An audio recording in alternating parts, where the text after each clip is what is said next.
Hey, what's good YouTube? This is Consoletronix, my name's Gray, and if you didn't know already that besides being God's gift to gaming, I also have a passion for comics. From Batman to the Bash Street Kids, I like a good graphic novel.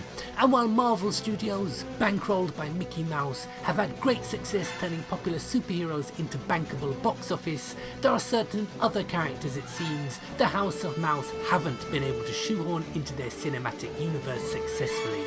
But enough about movies, let's see what the games have to offer in my Punisher Video Games Showcase.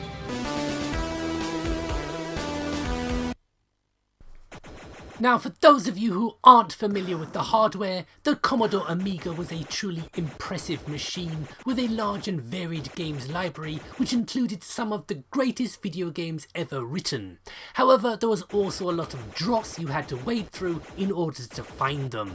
Enter The Punisher. Not sure if this was based on the Dolph Lundgren movie released a year earlier or not. Not that it makes any difference if it was. This embarrassment of a game makes that movie look amazing, and that's saying something.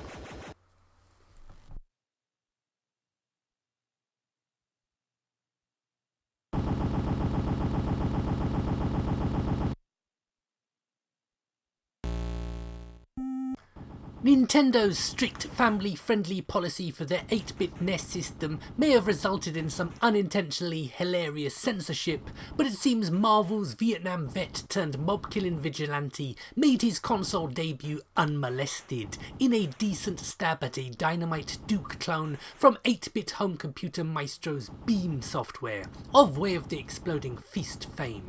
Shoot enemies in the dick and take down helicopters with a handgun. Good stuff.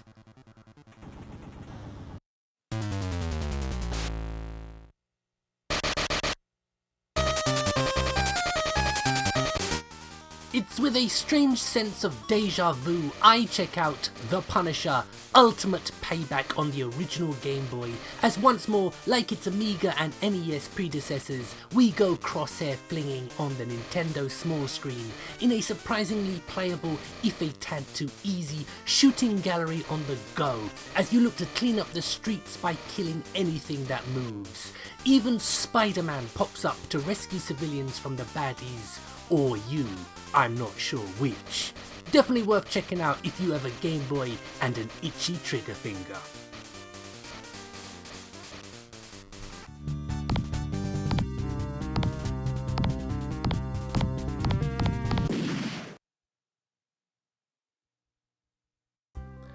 Despite being one of Marvel's more popular characters throughout the 1980s and 90s and having no less than 4 monthly comic books to his name, it would be 3 years before arcade heavyweights Capcom would bring to us the next installment of Frank Castle's video game Vendetta.